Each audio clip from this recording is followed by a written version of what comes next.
د شینوارو په مالت کې یو ملاو، هم مشهور په نصیحت هم په تقواو.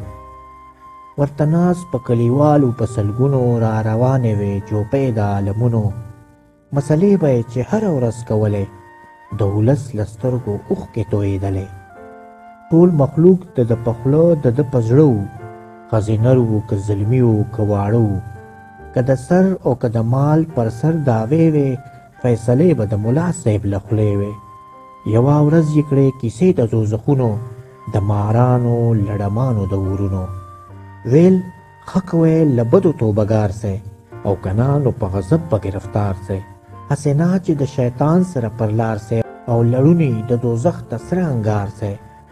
د یو لمانځه او یا زره غوټې دي، د دوزخ ژورې کنډې او شیلې دي.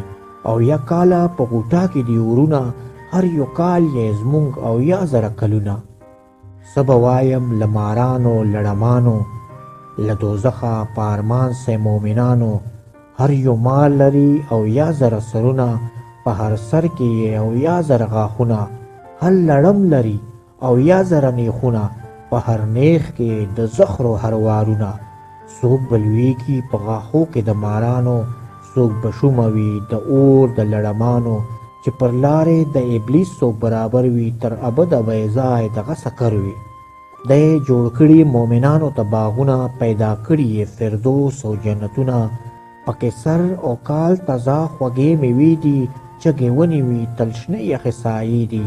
د شربتو او شیدو لري حوضونه، په ویالو کې بهیږي شرابونه. هر مومن ته دونه مځکې وررسیږي، چې آسونه پکې ځغلي ستړي کېږي. د یاقوتو زمرودو یې قصرونه، د طلا پکې زړیږي کندیلونه. هر مومن ته او یا هورې وي ولاړې، ښایسته وي لکه بتې چغې غاړې.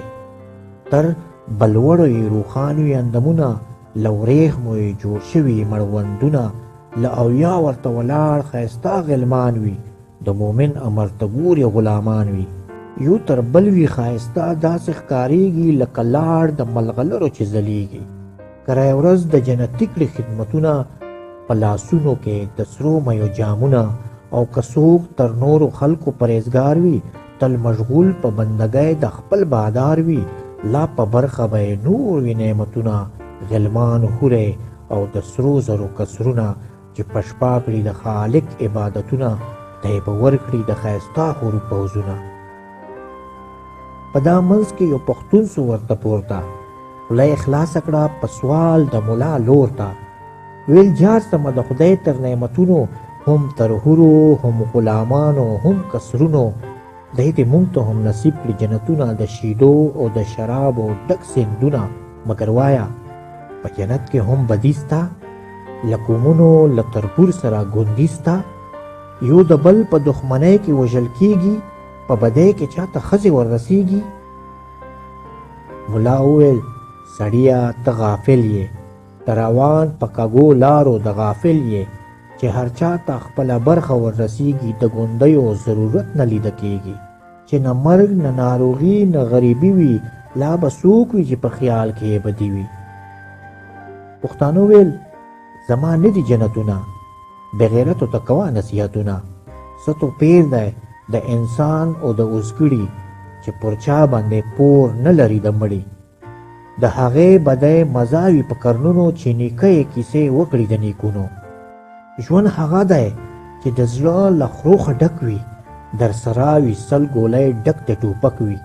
داسې ژوند دی چې نه جنګ وي نه تربور وي، نه د لاس د خپل تربور په وینو سور وي.